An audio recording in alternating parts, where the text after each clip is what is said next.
उसमें brake system आपको बनाना है, उसका फैब्रिकेशन पूरा आपको करना है, एरोडायनेमिक्स का ध्यान आपको देना है, तो पूरी गाड़ी बनानी है। इसमें आप कैसे फर्क कर पाए कि यार मेरे को मैकेनिकल नहीं लेना है, मेरे को ऑटोमोबाइल लेना है? मैकेनिकल में सारे लड़के ही होते हैं, लड़के का परसेंटेज बहुत कम है। ऑटोमोबाइल में भी ऐसे ही था क्या? बीटेक कंप्यूटर साइंस में करनी है, बीटेक आईटी में करनी है, इलेक्ट्रॉनिक्स में करनी है, इसके बारे में तो मेजॉरिटी बच्चे सोचते रहते हैं। लेकिन आज हम आपको मिलाने वाले हैं एक ऐसे गेस्ट से जिसने बीटेक की है ऑटोमोबाइल इंजीनियरिंग में। तो मेरे लिए खुद ये एक डिफरेंट फील्ड है, इसके बारे में मुझे कम नॉलेज है और शायद बहुत कम बच्चे होते हैं जो ऐसी बीटेक की डिफरेंट यूनिक स्पेशलाइजेशन में इंजीनियरिंग कर पाते हैं। तो ये एक बहुत ही इंटरेस्टिंग और इंस्पायरिंग मौका होने वाला है हम सभी के लिए, आपके लिए, मेरे लिए, कि हम उनसे मिल पाएं, उनके एक्सपीरियंस से चीज़ें सीख पाएं, उनका करियर कैसा रहा है इस फील्ड में।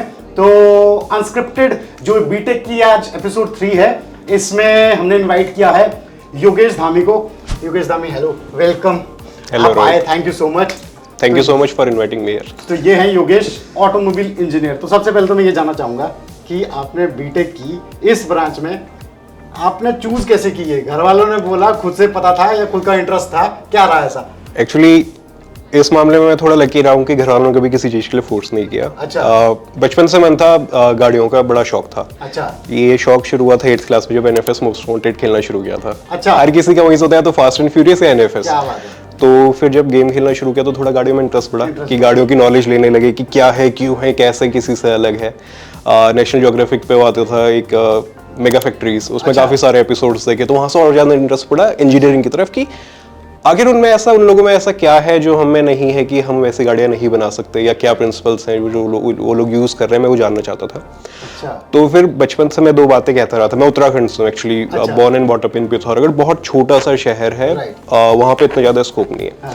तो 2 बातें मैं हमेशा से कहता रहा था कि यार ग्राफिक एरा में कभी एडमिशन नहीं लेना है और मैकेनिकल इंजीनियरिंग तो कभी भी नहीं करनी है। अच्छा। बट कोइंसिडेंसेस कुछ ऐसे रहे कि आखिरकार ग्राफिक एरा में ही एडमिशन लेना पड़ा और ऑटोमोबाइल इंजीनियरिंग में, क्योंकि मेरे को ये अच्छा लग रहा है कि आपने इंटरेस्ट बचपन में जो था, हाँ, शायद उस फील्ड में आपने एंटर करने की सोची। बिल्कुल। बहुत लोगों को तो 12th तक पता ही नहीं होता है, हाँ, कि भाई करना क्या है। एग्जैक्टली। वो तो सिर्फ बस जा रहे हैं। बिल्कुल। तो ये अच्छा पॉइंट है आपका। हाँ, ये हमारे साथ बहुत हुआ था कि 11th 12th में जब हम पहुंच गए थे, जब दोस्तों में ऐसे बातें होती थी क्लास में कि यार आगे क्या करना है, क्या करना है। हर कोई कहता था यार बीटेक कर लेंगे, आईआईटी क्रैक कर लेंगे, या सीएस में चल जाएंगे, मैकेनिकल में चल जाएंगे। मुझे कभी समझ में नहीं आया, क्योंकि मेरा कभी इंटरेस्ट था नहीं इंजीनियरिंग में। मेरे को कभी ये समझ में नहीं आया कि लोगों ने कैसे डिसाइड कर लिया कि इलेक्ट्रिकल में ही करना है, इलेक्ट्रॉनिक्स में करना है। फिर एक दिन ऐसे बात हो रही थी, मैंने कहा तुम्हें कैसे पता कि तुम्हें किस में करना है? कंप्यूटर साइंस सुनना आज तक का पढ़ी नहीं, हमारी थी नहीं। इलेक्ट्रिकल की नॉलेज तुम्हें इतनी है नहीं, तुम कैसे करोगे? तो कहते हैं यार हमारे ना कुछ भैया लोग हैं, सीनियर्स हैं, दोस्त लोग हैं, वो लोग कर रहे हैं, उनका पैकेज अच्छा लग रहा है। अगर सिर्फ पैसों के लिए करनी है तो इट्स नॉट वर्थ इट। की ये लर्निंग है सबसे बड़ा अच्छा पॉइंट। पैसों के लिए अगर इनको ये बात 12वीं में समझ आ गई ना कि मेरे को अपने इंटरेस्ट के लिए करना है, पैसा तो अल्टीमेटली आ ही जाएगा। Exactly, correct. तो अब ये आगे कंटिन्यू कर सकते हैं। हाँ। बिल्कुल। तो मेरा वही था कि यार जिस चीज में इंटरेस्ट ही नहीं है उसमें करके मैं पैसा कैसे कमा लूंगा। बट फिर 12वीं के बाद भी मुझे नहीं पता था कि मुझे क्या करना है। तो ग्राफिक एरा यूनिवर्सिटी का ऐसे कैंप लगा हुआ था हमारे शहर में एडमिशन के लिए, तो मैं ऐसे घूमते घूमते चला गया। अच्छा। मैं चलो मजे ले लेते थोड़े, इनको परेशान करके आते हैं। तो वहाँ पे जब मैं गया तो कुछ फैकल्टीज आए हुए थे, उनसे बात हुई हमारी। तो मैंने उनसे पूछा कि आपके पास क्या क्या ऑप्शंस है। उस टाइम पे एक्चुअली मैं देख रहा था उत्तराखंड में डीआईटी, पेट्रोलियम और ग्राफिक ही 3 ऐसे कॉलेज थे जो प्रोवाइड कर रहे थे। अच्छा। बट अनफॉर्चुनेटली डीआईटी ने बंद कर दी थी ऑटोमोबाइल इंजीनियरिंग। पेट्रोलियम के लिए बहुत ज्यादा परसेंटेज चाहिए थी। अच्छा। इतना ब्राइट स्टूडेंट में कभी रहा नहीं, एवरेज, प्लस वहाँ पे फीस बहुत ज्यादा थी। ग्राफिक एरा का ऑप्शन ठीक था, उनकी ब्रोशर में गो कार्ट की फोटो देखी थी मैंने, तो मुझे इंटरेस्ट आया कि यार ये लोग बना रहे हैं ना, अगर फोटो डाली तो बना रहे हैं, यहाँ जाके देखते हैं। तो फिर मैं गया, मैंने एडमिशन लिया, फिर देहरादून शिफ्ट हुए हम। अच्छा। पढ़ाई के लिए। तो स्टार्टिंग के 6 महीने तो समझ में ही नहीं आया कि हो क्या रहा है, क्यों हो रहा है। आप घर से कॉलेज जा रहे हो, इतने सारे लोग मिल रहे हैं आपको रास्ते में, आप इतनी सारी गाड़ियां देख रहे हो, आप ओवरवेल्म हो जाते हो कि यार आज तक का तो मैं ऐसे माहौल में रहा नहीं, अब यहाँ आगे ऐसा हो रहा है। फिर कॉलेज में भी इतने सारे स्टूडेंट्स और एक से एक ब्राइट स्टूडेंट्स है कि आपसे तो बहुत आगे के दिग्गज लोग पहुंचे हुए हैं, जो आप सोचते थे कि आप 30 मार्क खाओ, आप हो नहीं। हाँ, बिल्कुल सही बात है। हाँ। और ऊपर से मेरे को एक और चीज इंटरेस्टिंग लगी, ऑटोमोबाइल इंजीनियरिंग सब जगह होती नहीं है, नहीं है ना? बहुत कम कॉलेजेस होते हैं जो स्पेशलाइजेशन को देते हैं। हाँ। तो ये अपॉर्चुनिटी आपको देहरादून में मिली, ये भी अच्छी बात है। हाँ, तो एक्चुअली जब मैं एडमिशन लेने गया तो उन्होंने कहा कि तुम्हारे मार्क्स अच्छे हैं, हमारे पास ऑप्शन है, तुम कंप्यूटर साइंस ले लो। अच्छा। उन्होंने एग्जाम वगैरह लिया था, कहते कि तुम कंप्यूटर साइंस के लिए ठीक हो। मैंने कहा नहीं, पैसे मैं दे रहा हूँ, मैं डिसाइड करूंगा कि मुझे क्या करना है। एटलीस्ट मुझे ग्रेजुएशन करनी ना अपनी मर्जी से करने दो। हाँ, मेरे साथ यही हुआ था और मैंने कंप्यूटर साइंस ले लिया। मुझे पता था मैं नहीं कर पाऊंगा, मैंने सीधे मना कर दिया कि सिर्फ इस बात से, मैथ्स बड़ी वीक थी, किसने कहा था कि 4 सेमेस्टर मैथ्स पढ़नी पड़ती है। मैंने कहा ना यार बैक लग जाएगी, नहीं जाना। अच्छा। तो हमने जबरदस्ती अपनी मर्जी से ले ली और अच्छा ही रहा। तो मैं ये जानना चाहता हूँ कि जैसे ऑटोमोबाइल और मैकेनिकल मतलब लगभग सेम है, बिल्कुल। तो इसमें आप कैसे फर्क कर पाए कि यार मेरे को मैकेनिकल नहीं लेना है, मेरे को ऑटोमोबाइल लेना है? क्योंकि जहां तक मेरे को पता है थोड़ा फर्क है इसमें। हाँ, थोड़ा फर्क है। देखिए, दोनों लेगेसी ब्रांचेस हैं। अच्छा। इंडस्ट्रियल रेवोल्यूशन जब स्टार्ट हुआ था थर्ड, ये 1890 के बाद जब इंडस्ट्रीज बढ़ रही थी उस टाइम पे दोनों शुरू हुए थे। गाड़ियां भी तभी शुरू हुई थी 1898 में। तो मुझे ये पता था कि दोनों ब्रांचेस लगभग सेम है, बट हर किसी के मुंह से मैंने ये सुना था कि मैकेनिकल वाले कहीं भी घुस जाते हैं, हाँ। कि वो कंप्यूटर साइंस में भी जा रहे हैं, इलेक्ट्रिकल में भी जा रहे हैं, किसी भी ब्रांच में चले जा रहे हैं। ऑटोमोबाइल में थोड़े रिस्ट्रिक्शंस है। अच्छा। इसी वजह से मैंने लिया था, क्योंकि मुझे पता था कि अगर रिस्ट्रिक्शंस होंगे ना, मैं एक चीज पे फोकस कर पाऊंगा कि मुझे क्या करना है। यार ये एक और लर्निंग है। हाँ। मतलब बहुत कम लोग ऐसे होते हैं, क्योंकि मेजॉरिटी लोग सोचते हैं यार हम हर जगह जा पाएं, लेकिन बहुत कम लोग ऐसे होते हैं जो फोकस्ड होते हैं। शायद योगेश उनमें से एक है जो डेडिकेटेड थे कि भाई इस ब्रांच में जाना है ताकि इसमें ज्यादा मैं फोकस कर पाऊं। बहुत अच्छी बात है, इससे ये लर्निंग है। मतलब मैं नहीं था ऐसा, मैं तो सीएससी में आ गया, कहीं भी घुस जाऊं। अच्छा, फिर आप फोकस्ड रहे उसमें? बिल्कुल। तो उसके बाद फिर मैंने करिकुलम देखा था। फॉर्चुनेटली एक दोस्त था, उसके बड़े भैया ने मैकेनिकल किया हुआ था, तो उनके साथ बैठा था मैं एक दिन। मैंने कहा एक बार करिकुलम देख लेते हैं, दोनों में क्या अंतर है। तो वो मुझे समझा रहे थे कि सब्जेक्ट्स देखो दोनों सेम हैं, बट जो मेन सब्जेक्ट का डिफरेंस है जो मुझे बड़े इंटरेस्टिंग से लगे। अच्छा। मैकेनिकल ऑटोमोबाइल लगभग सेम ब्रांच है। सब्जेक्ट जो हमारे अलग होते हैं और जो मेन सब्जेक्ट होते हैं, थर्ड सेमेस्टर में हमें आईसी इंजन पढ़ाया जाता है। अच्छा। फोर्थ सेमेस्टर में हमें पावर ट्रेन, जिसमें आप गियर बॉक्स, डिफरेंशियल गियर्स, इनके बारे में सीखते हो। अच्छा। फिर फ्यूल्स एंड लुब्रिकेंट अलग सब्जेक्ट है। एरोडायनेमिक्स अलग सब्जेक्ट है। तो ये कुछ मेन सब्जेक्ट्स थे जो ऑटोमोबाइल में ही होते हैं, मैकेनिकल में नहीं पढ़ाए जाते, और ये पढ़ने थोड़े जरूरी हैं। अच्छा। अगर आपको इंटरेस्ट है, अगर आपको गाड़ियां पसंद है, आपने इंजन नहीं पढ़ा तो क्या खाक पढ़ाई की आपने। मैकेनिकल में तो जेनेरिक सब्जेक्ट्स है ना, ऑटोमोबाइल में थोड़े फोकस सब्जेक्ट्स हैं। तो फिर यहाँ से भी डिसीजन लग गया था कि नहीं यही लेना है। पूछना चाहूंगा, ऑटोमोबाइल मैकेनिकल, अब मैकेनिकल का तो ये पता है भाई, मैकेनिकल में सारे लड़के ही होते हैं, लड़के का परसेंटेज बहुत कम है। ऑटोमोबाइल में भी ऐसे ही था क्या? और ज्यादा सूखा पड़ा हुआ था एक्चुअली। अच्छा। सो हमारे कॉलेज में 3 सेक्शन थे मैकेनिकल के। लगभग 150 बच्चे थे। 150 में आई थिंक अराउंड 10 से 12 लड़कियां रही। अच्छा, 10 से 12 लड़कियां रही। ऑटोमोबाइल में बहुत कम स्टूडेंट्स थे। एक सेक्शन में 28 स्टूडेंट्स थे, बस एक लड़की थी। अच्छा, बस। हाँ, ये हो जाता है कि अगर आप पहले भी बॉयज स्कूल से आ रहे हो, फिर उसके बाद आप कर भी ऑटोमोबाइल और मैकेनिकल जैसी इंजीनियरिंग हो, तो मतलब लड़कियों से इंटरेक्शन तो हो ही नहीं पाता है। हाँ, ये तो है। हाँ, तो फिर इसके बाद जैसे मान लो आपने बीटेक किया कंप्लीट, तो क्या आप उन बच्चों में से थे कि जो कंप्यूटर साइंस कर रहे हैं, आईटी कर रहे हैं, मैकेनिकल कर रहे हैं, इलेक्ट्रिकल कर रहे हैं और घुस सारे सॉफ्टवेयर में रहे हैं, ठीक है, कि आप उन लकी लोगों में से थे कि यार अब पहले से जो फोकस बना के रखा था तो घुसे भी ऑटोमोबाइल इंडस्ट्री में? कैसा रहा आपका जॉब का जो उसके बाद पाथ रहा? देखिए, थोड़ा लकी अनलकी दोनों रहा है। अच्छा। इसका रीजन ये है कि जब मैं बीटेक कर रहा था, सेकेंड ईयर में जब हम पहुंचे थे, तो वहाँ पे एक नोटिस बोर्ड पे नोटिस लगा हुआ था कि एक टीम स्टार्ट हो रही है जो प्रोटोटाइप फार्मूला 1 व्हीकल बनाएगा। अच्छा। तो उसके लिए रिक्रूटमेंट हो रहे हैं। अच्छा। तो मैं अपने टीचर के पास गया, मैंने उनसे पूछा कि मुझे इस पे पार्ट लेना है, I want to be a participant in this particular team. And he was like कि 6 महीने पहले खत्म हो गया वो। अच्छा। मैंने कहा यार ये तो बड़ा दुख हुआ। फिर जब मैं थर्ड सेमेस्टर में पहुंचे तो दोबारा से टीम बनी दूसरे साल के लिए। अच्छा। तो उसमें हम क्या कर रहे थे, एक इवेंट होता था FSAE, अब वो FB नाम से होता है, फार्मूला भारत। तो एक इंटरनेशनल इवेंट है जो पूरी दुनिया में होता है, जहाँ पे बीटेक के स्टूडेंट्स, अगर आप मैकेनिकल या इलेक्ट्रिकल, इवन इलेक्ट्रिकल वाले भी इसमें पार्ट ले सकते हैं, या ऑटोमोबाइल से हो, तो आपको एक फार्मूला 1 व्हीकल प्रोटोटाइप बनाना है। अच्छा, एक 300, हाँ बिल्कुल। अच्छा। बहुत सारे कॉलेजेस कराते हैं। एक 300 पन्नों की रूल बुक है, उसके अकॉर्डिंग आपको एक गाड़ी बनानी है स्क्रैच से। अच्छा। बस आप इंजन बाहर से ले सकते हो किसी और गाड़ी का। अच्छा। चैसी आपको बनानी है, सस्पेंशन सिस्टम आपको बनाना है। ऑटोमोबाइल कुछ ऐसा इवेंट होता है, अभी भी होता है। बिल्कुल। हाँ। उसमें ब्रेक सिस्टम आपको बनाना है, उसका फैब्रिकेशन पूरा आपको करना है, एरोडायनेमिक्स का ध्यान आपको देना है, तो पूरी गाड़ी बनानी है। तो लकीली मैं उस टीम का पार्ट था जहाँ पे हमने 3 साल की गाड़ी बनाई। अच्छा। BIC पे गए थे हम, उसे लेके बहुत इंटरनेशनल सर्किट पे। आप तो ब्रिलियंट स्टूडेंट में से हो। नहीं। हम नहीं थे ऐसे। अच्छा। हम एवरेज स्टूडेंट में थे जो प्रैक्टिकल अप्रोच में ज्यादा ध्यान रखते थे। हम कारी मोटर स्पीडवे गए थे कोयम्बटूर में, वहां पे हमने रेस की थी। बट इस इवेंट का मेन मकसद रेस करना नहीं है। इस इवेंट का मेन मकसद ये है कि आप एक इंजीनियर को डेवलप करना। करेक्ट। स्टूडेंट से इंजीनियर में ट्रांजिशन हैंड्स ऑन कर रहे हो मतलब। बिल्कुल। क्योंकि बहुत सारे बच्चे मैकेनिकल कैसे हो जाते हैं जो सिर्फ थ्योरेटिकल तक रह जाते हैं, जो बीटेक करते हैं। क्योंकि मेरे को पता है, मेरे साथ के जो फ्रेंड्स में रहे, मतलब थ्योरेटिकल नॉलेज तक ऐसे बहुत कम लोग हैं जिनको इतना हैंड्स ऑन मिल रहा है। क्योंकि कंप्यूटर वालों को फिर भी प्रोग्रामिंग में मिल जाता है। हाँ। लेकिन मैकेनिकल ये सब लोगों को नहीं मिल पाता है। बिल्कुल नहीं। तो ये मेरे हिसाब से शायद आपको लकी इनफ थे, और बाकी स्टूडेंट जिनको अगर नहीं मिल रहा है भाई, वो खुद से एक्सप्लोर करें कि कहाँ वो हैंड्स ऑन कर सकते हैं। अगर कोई मैकेनिकल वाला देख रहा है तो आप छोटे मोटे गो कार्ट इवेंट्स भी होते रहते हैं इंटर यूनिवर्सिटी, आप उनमें पार्ट ले सकते हो। आप गो कार्ट बनाओ, नहीं बन रही पूरी गाड़ी, नहीं कॉलेज फंड दे रहा है, तो आप गो कार्ट बनाओ, 1-1.5 लाख रुपए में बन जाती है। इवन हमारा तो ये था कि हमारी गाड़ी का बजट थोड़ा ज्यादा रहता था, 10 से 12 लाख रुपए, वो भी हम स्पॉन्सर खुद ही ढूंढते थे। अच्छा, कॉलेज से 3-4 लाख रुपए मिल गए तो that is okay, otherwise sponsor ढूंढो, फिर देखो पार्ट्स भाई मेहनत कितनी है, स्पॉन्सर भी खुद ही ढूंढ रहे हैं। मतलब ये कि जिस टाइम आप कॉलेज टाइम हो ना, वो टाइम आपका मेहनत करने का टाइम है, वो टाइम आपका इजी नहीं है कि भाई मुझे चीजें मिल जाएंगी। मतलब आप सब चीजें मैनेज करो, स्पॉन्सरशिप लाओ, आप काम करो, आप पढ़ाई करो, मतलब जितना आप जिसको बोल सकते हैं ना खून पसीना बहा सकते हो वो करो, क्योंकि उसके बाद आपका एक्सपीरियंस काम आएगा। तो वो एक्सपीरियंस जो आपने कॉलेज से लेके आपके स्टार्टिंग जॉब से लेके किया है, राइट? तो इसमें जॉब में जिसमें आ गया, आप ऑटोमोबाइल से आए, तो फर्स्ट जॉब आपकी कौन सी रही?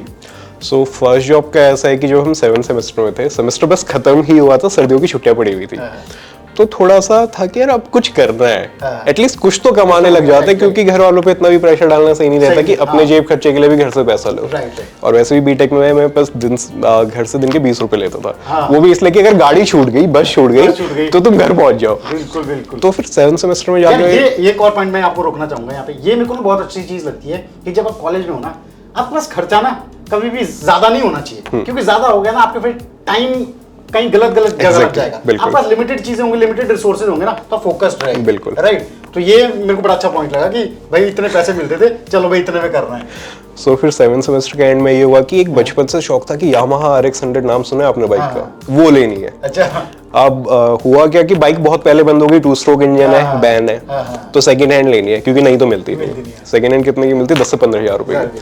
अब मुझे बस वो 10 से 15 हजार रुपए कमाने थे सर्दियों की छुट्टियों में कैसे भी करके। अच्छा। तो मेरे एक दोस्त था पंकज, पीटर कहते हैं मुझसे। अच्छा। तो उसने और मैंने सर्दियों में जॉब शुरू की कॉल सेंटर पे। अच्छा। रात को जाते थे, सुबह आते थे, 2 दिन का कॉल सेंटर पहली जॉब, वो भी इसलिए, वो भी 7 सेमेस्टर में। हाँ, बट वो सिर्फ 2 दिन चली। अच्छा, 2 दिन चली वो सिर्फ? अच्छा। 2 दिन में हमें समझ आ गई कि भाई इसमें तो कुछ नहीं है, रात भर लोग इतने जागते रहे ना, लोगों को स्कैम करना है, अपने बस की जॉब नहीं है। अच्छा। घर बैठ जाते हैं। फिर तीसरे दिन मैं घर पे बैठा था, तो मैंने ऐसे सारे डीलरशिप्स के नंबर निकाले देहरादून में कि कितनी डीलरशिप्स हैं गाड़ियों की, 2 व्हीलर 4 व्हीलर की, कहीं पे तो मुझे इंटर्नशिप करने का मौका मिल सकता है, या as a service advisor, service mechanic, कुछ भी अगर ऑप्शन दे दे तो मेरा हैंड्स ऑन और अच्छा हो जाएगा। अभी तक का तो ये था कि हम गाड़ी खुद बना रहे थे, तो उसके बारे में सब कुछ पता है, बट अगर एग्जिस्टिंग व्हीकल में काम करने का मौका मिलेगा तो ये समझ में आ जाएगी कि कंपनीज की अप्रोच क्या होती है गाड़ी डिजाइन करते हुए। बिल्कुल। सो उस टाइम पे लकीली इनफ मुझे एक अपॉर्चुनिटी मिली कावासाकी की डीलरशिप में। नई खुली हुई थी। अच्छा। तो मैं बस ऐसे ही घूमते फिरते चला गया, तो उन्होंने इंटरव्यू लिया, दे वर रियली इंप्रेस्ड। अच्छा। तो उन्होंने कहा कि ठीक है आप कल से ज्वाइन कर लो एज अ सर्विस एडवाइजर। मैंने कहा ठीक है, पैसों की कोई टेंशन नहीं थी। उन्होंने कहा सैलरी कितनी? मैंने कहा 12,000 रुपए दे दो, बहुत है मेरे लिए। अच्छा। मुझे इससे ज्यादा चाहिए, मुझे बाइक खरीदने एक महीने बाद, बस बात खत्म। ये एटीट्यूड ना बहुत इंपॉर्टेंट है। मतलब अगर जो इनिशियल जॉब ज्वाइन करना चाहता है ना, क्योंकि जब आपके पास एक्सपीरियंस नहीं है ना, आपको बेशक कम सैलरी मिल रही हो, भाई घुस जाओ, ठीक है, वहां से एक्सपीरियंस लो, आने वाले टाइम में आपको पैसा मिलेगा। जैसे बता रहा ना 12,000 में घुस गया, अगर ये सोचते रहते यार मेरे को पैकेज कम मिल रहा है या मेरे को 30-35 हजार रुपए नहीं मिल रहे हैं, तो मतलब शायद वो अपॉर्चुनिटी छूट जाती है। बिल्कुल छूट जाती है। तो एक्सपीरियंस इस टाइम पे इंपॉर्टेंट है भाई, ग्रैब कर लो एक्सपीरियंस लो। छोड़ तो आप कभी भी सकते हो, लेकिन एक्सपीरियंस के लिए अगर आपको कोई अपॉर्चुनिटी मिल रही है तो उसे ले लो। बिल्कुल। तो अच्छा, फिर उसको आपको कावासाकी में मिल गई, और आप कितना टाइम रहे वहाँ पे? वहाँ पे मैं रहा 7 से 8 महीने। एक्चुअली रीजन ये भी था कावासाकी ज्वाइन करने का कि कावासाकी एक जैपनीज ब्रांड है। और जब आप मैन्युफैक्चरिंग और इंडस्ट्रियल टेक्नोलॉजी का एक सब्जेक्ट है उसको पढ़ते हो, तो आप देखते हो कि वहाँ पे काइजन यूज हो रहा है, सिग्मा 6 यूज हो रहा है। ये सारे जो प्रिंसिपल्स है जैपनीज ने बनाए। अच्छा। तो मैं बस ये देखना चाहता था कि ये प्रिंसिपल पढ़ने में, लिखने में तो बड़े अच्छे से लगते हैं कि यार सब कुछ इनका सुलझा हुआ है, जो मैन्युफैक्चरिंग की प्रोसेस है एकदम सही सोची हुई इन्होंने। जैपनीज व्हीकल्स की रिलायबिलिटी बहुत ज्यादा होती है। तो मैं देखना चाहता था कि जब इनकी गाड़ियां मार्केट में लॉन्च हो रही है, लोग चला रहे हैं, लोग अब्यूज कर रहे हैं उन व्हीकल्स को। एक्चुअली सुपर बाइक से तो अब्यूज ही होते हैं, यूज कम होती है। तो मैं बस हैंड्स ऑन चाहता था कि क्या ये अपनी प्रोसेसेस, अपनी सर्विसेज में यूज कर रहे हैं, अपने प्रोडक्ट में यूज कर रहे हैं या नहीं। मैं बस इनसाइट्स लेना चाहता था, तो इसलिए मैंने ज्वाइन कर लिया। बट कुछ दिन मैंने काम किया, तो it was a small dealership, 4 से 5 लोग होते थे वहाँ पे। फिर कुछ उसके बाद मूव किया आपने? हाँ, मूव किया उसके बाद। सो उसके बाद एक्चुअली मैंने डीलरशिप में 8-9 महीने काम किया, बहुत मजे किए। उसके बाद फिर थोड़ा सा मूड चेंज हुआ कि नहीं ठीक है, इंडस्ट्री में तो कभी भी घुस जाएंगे, अभी थोड़ी मेहनत है, थोड़ा फ्रीडम है, और चीजें एक्सप्लोर करते हैं। अच्छा। तो एक स्टार्टअप था उस टाइम पे, टर्बो। अच्छा। ये एक्सपेंसिव टूर एंड ट्रैवल का स्टार्टअप था, बैंगलोर बेस्ड था, बट मेरे ऑफिस देहरादून में भी था। तो मैंने कहा चलो यार टूर एंड ट्रैवल का है तो घूमने का मौका मिलेगा, रहने खाने का खर्चा तो निकल जाएगा इनसे। तो मैंने सुना इसके बाद आप टाटा मोटर्स में भी गए, राइट? तो टाटा मोटर्स जैसे कि मतलब मैकेनिकल वालों की मतलब गढ़ है जिसको बोलते हैं, हाँ। कि प्रेफर करते हैं बहुत सारे लोग कि टाटा मोटर्स में जाएं, तो उसमें भी इनको अपॉर्चुनिटी मिली, तो शायद उसके बाद थी वो। ये ड्यूरिंग कोविड थी। अच्छा। क्योंकि करने के लिए कुछ नहीं था, तो मैंने कहा चलो टाटा में एक बार हाथ ट्राई कर लेते हैं, क्योंकि हर किसी के मुंह से ये सुना था कि सरकारी कंपनी है हाँ राइट। For employees. अगर आप चले गए, हाँ। एम्प्लॉय वेलफेयर बहुत ज्यादा देखते हैं कि अगर आप एक बार चले गए तो उसके बाद बस सरकारी कंपनी जैसा हाल है, काम कम करना है, मजे ज्यादा है। तो मैंने 6 महीने टाटा मोटर्स के साथ काम किया था। ओके। वहाँ पे मैं एज ए इंस्ट्रक्शनल डिजाइनर भी काम करता था। तो जैसे अगर कोई लर्निंग मॉड्यूल बनाया है उन्होंने सर्विस एडवाइजर्स के लिए, सर्विस मैकेनिक्स के लिए, not mechanics but service advisor या सुपरवाइजर के लिए, तो ग्राउंड लेवल पे ये होता है कि सर्विस एडवाइजर को सारी नॉलेज होती है गाड़ी के बारे में, सर्विस सुपरवाइजर को सारी नॉलेज होती है, बट सर्विस मैकेनिक पे वो नॉलेज नहीं पहुंच पाती due to time constraint. Supervisor mechanic को हर हफ्ते 2 घंटे के लिए नहीं छोड़ सकता कुछ चीज सीखने के लिए, क्योंकि उसे पता है कि 2 घंटे में जो ये सीखेगा, अगर मैं इसको गाड़ी में काम कराऊँ ना, ये ज्यादा पैसा कमा के दे सकता है। तो वहाँ पे ये रिस्पॉन्सिबिलिटी थी मेरी कि जो लर्निंग मॉड्यूल्स आ रहे हैं सर्विस सुपरवाइजर के लिए, सर्विस एडवाइजर के लिए, उनको मैं डायल डाउन करूँ, सिंपल फॉर्म में बनाऊँ सर्विस मैकेनिक के लिए, ताकि जो नई गाड़ी लॉन्च हो रही है या कुछ अगर नई सर्विस लॉन्च हुई है तो मैकेनिक को अच्छे से समझ में आ जाए, जिससे वो डायग्नोस कर पाए गाड़ी को। ओके। तो मतलब ये है कि मैं देख रहा हूँ इनका करियर ऑटोमोबाइल से कावासाकी, फिर टाटा मोटर्स, इस पे इन्होंने काम किया, तो मतलब अपनी फील्ड में ही काम किया। तो यहाँ पे मैं सिर्फ एक चीज जानना चाहूंगा कि इतनी आपकी करियर की जर्नी रही, इतना कुछ आपने अभी तक कर लिया, कई बार होता है ना जब बीटेक में होते हैं हम फालतू की टेंशन लेते हैं। हाँ। राइट।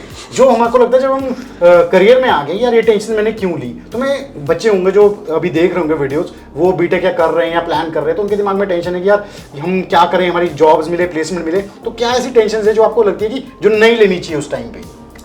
एक तो असाइनमेंट की टेंशन कि असाइनमेंट करना है, इतनी तारीख को करना है, दूसरी अटेंडेंस की टेंशन।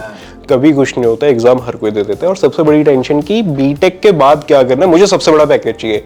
ये वाली जो चीज होती है ना कि सबसे बड़ा पैकेज मुझे ही चाहिए, भले आपको उस चीज का कुछ भी नॉलेज नहीं हो बेस, बट आपके मार्क्स इतने अच्छे हैं कि आप उस पैकेज को ले सकते हो, वो टेंशन कभी नहीं लेनी चाहिए। अगर किसी चीज की टेंशन लेनी है बीटेक में, तो वो एक चीज है कि स्किल्स आपको कैसे सुधारनी है, अपनी स्किल्स कैसे इंप्रूव कर सकते हैं। अब मैं इसका एक एग्जांपल देता हूँ, जैसे हमारा था कोर ब्रांच थी। तो हम कंप्यूटर साइंस वगैरह के सब्जेक्ट नहीं पढ़ते थे, बट हमारे कुछ अपने सब्जेक्ट्स होते हैं जिसमें हम सॉफ्टवेयर सीखते हैं। बेसिकली कैड के सब्जेक्ट होते हैं, कंप्यूटर एडेड डिजाइनिंग, जिसपे पहला सॉफ्टवेयर हमने सीखा था प्रोई, दूसरा हमने सीखा था सॉलिडवर्क्स, तीसरा एनसिस। अब उस टाइम पे लोगों का ये था कि यार हम और चीजें भी सीख लेते, थोड़ा इलेक्ट्रिकल का सीख लेते हैं, थोड़ा कंप्यूटर साइंस का सीख लेते, कोडिंग वगैरह, ताकि जॉब आसानी से मिल जाए। मेरा था कि नहीं, उस चीज में जाना नहीं, सोचा नहीं उस बारे में कभी, तो उस पर करना ही नहीं। तो सॉलिडवर्क्स और एनसिस इतना अच्छा था कि जब हमारा 7वें सेमेस्टर में एनसिस की लैब हो रही थी, लास्ट प्रैक्टिकल 7 सेम का, तो मेरे पास लैपटॉप था, सबके पास था, बट मैंने एनसिस डाउनलोड किया हुआ था और मैं घर पे जाके प्रैक्टिस भी करता था जो भी क्लास में पढ़ाया जा रहा है। और इतना हाथ सेट था उस टाइम पे कि आप यकीन नहीं करोगे, फाइनल 7th सेमेस्टर में लास्ट प्रैक्टिकल में डार्क रूम था वो, उसमें कंप्यूटर लगे हुए थे, टीचर पीछे बैठा हुआ था, इतना ध्यान वो दे नहीं रहे थे, उन्हें पता था कि कोई भी पास नहीं होने वाला। इतने कॉन्फिडेंट थे वो। मैंने सबसे पहले अपना प्रैक्टिकल निपटाया। सब कुछ कंप्यूटर में ही करना होता है क्योंकि सॉफ्टवेयर है। उसके बाद में सीट चेंज करते करते मैंने 25 लौंडों को पास कराया। 25 लोग? हाँ। सिर्फ इसलिए क्योंकि मुझे पता था कि स्किल्स पे ध्यान देना और स्किल्स इंप्रूव करनी है। और मैं सच में बता रहा हूँ कि मैं फ्रैंकली योगेश एक ऐसे अभी तक ऐसे गेस्ट हैं उनसे मिल रहा हूँ जिन्हें बीटेक की पढ़ाई में ना बहुत फोकस रहे हैं। हालांकि आपको ऐसे 10% लोग मिलेंगे जो इतने फोकस्ड रहे होंगे, क्योंकि मैं खुद अपना एग्जांपल बता रहा हूँ, मैं इतना फोकस नहीं था। अगर मैं इनकी क्लास में होता तो मैं वही बच्चा होता जिनका कंप्यूटर में जाके ये प्रोजेक्ट कंप्लीट कर रहे होते। तो ये इनसे सीखना चाहिए। ये चीजें मैंने बाद में करियर में सीखी। आप इनसे सीखो कि भाई बीटेक में ऐसा करना है, आप अपना चूज करो, अपना फोकस डिसाइड करो कि किस तरफ आपको अपना स्किल सेट एनहांस करने हैं, एडवांस करने हैं। बेसिक चीज जो आप सीख रहे हो उस पर एक ऐसा एक्स्ट्रा चीज सीखनी है, राइट? अब इसमें मैं ये ऐड करूंगा कि ऐसा नहीं था कि मैं बहुत ज्यादा पढ़ाकू था या मैं सिर्फ पढ़ाई पे ध्यान देता हूं। मेरा बस ये था कि मुझे हैंड्स ऑन प्रैक्टिस सबसे ज्यादा चाहिए, कि मुझे हैंड्स ऑन बहुत अच्छा करना है। तो जैसे हम फॉर्मूला स्टूडेंट वाले प्रोजेक्ट पे थे, उसमें हम बहुत मस्ती करते थे। हम रात को 2-2 बजे तक का भी रुके। हम 3 दिन तक रात को कॉलेज में रुके, मैं घर नहीं गए। रात को कॉलेज में रुके, काम किया, थोड़ी देर सो गए, सुबह दोस्त के रूम पे गए, हॉस्टल पे नहाया धोया, क्लास में बैठे हुए। फिर 2-3 रात ऐसे निकाली हमने। मस्तियां बहुत की हैं, सीनियर्स के साथ मार कुटाई, जूनियर्स को मारना, रैगिंग करना बहुत किया है। तो ये भी इनसे सीखो, क्योंकि योगेश भाई की जो लुक भी है ना वो लगती नहीं पढ़ाकू वाली। मैं तो खुद अभी हैरान हूँ योगेश की लुक को देखे कि पढ़ाकू इतने, लेकिन मस्ती भी उन्होंने खूब की बहुत की है कि नहीं? एक बार हमारी ना क्लास बहुत छोटी थी, 26 बच्चे थे, उसमें अच्छा। ज्यादातर एब्सेंट रहते थे, तो मैक्सिमम अटेंडेंस कभी भी रहती थी तो 13 से 14 स्टूडेंट्स रहते थे। अच्छा। क्योंकि वैसे स्टूडेंट सब जगह होते हैं जो आते ही नहीं है कभी अच्छा। एग्जाम देने आते हैं। तो ये शायद हमारे 5वें सेमेस्टर की बात है, हमने एक मास बंक किया था 1 महीने के लिए। 1 महीने के लिए कोई क्लास ही नहीं यार, अगर जैसे सुबह आप आ रहे हो ना, सीढ़ियों में किसी ने कह दिया कि मास बंक, पूरी क्लास वापस। अच्छा। 1 महीने तक का हम गए नहीं। एक दिन हम क्लास में जाके बैठे और 5 दिन तक का टीचर ही नहीं आया, क्योंकि उन्हें पता ही नहीं कि बच्चे आते भी है। अच्छा। फिर हम बुला के लाए कि आ जाओ, हम आए हैं पढ़ने। तो मस्तियां बहुत की हैं, पढ़ाई में बहुत ज्यादा अच्छा नहीं था, मेरी थोड़ी बहुत बैकलॉग्स भी रही हैं। बिल्कुल बैकलॉग्स, आप ये मत सोचना मैं ये एक और चीज बोल रहा हूँ, बैकलॉग्स आगे भाई इसकी टेंशन ले ली, हाँ, अब मेरा क्या होगा? नहीं भाई मेरे साथ साथ पता नहीं आपके साथ भी ऐसे होंगे बहुत फ्रेंड्स जिनके शायद पता नहीं 6 बैकलॉग्स होंगे, वो आज के डेट में पता नहीं कहाँ बैठे हैं। मेरी फर्स्ट सेमेस्टर में 5 थी। हाँ, अब मैं बता दूं थी क्यों। वहीं छोटे शहर का बंदा बड़े शहर में आया, सब कुछ ओवरवेलमिंग लग रहा है। क्लासेस स्टार्ट हुई, पहले के 1 हफ्ते मुझे पता ही नहीं कि मेरी क्लास कौन सी, मेरा सेक्शन कौन सा, मैं कहीं भी जाके बैठ जा रहा हूँ। फिर एक दिन एक टीचर ने बाहर निकाला तो पता चला कि अरे अपनी क्लास है ही नहीं, जहाँ मैं 1 हफ्ते से बैठा हूँ। फिर वो लेके गए कि तुम्हारी क्लास क्या है, वहां मैं बैठा।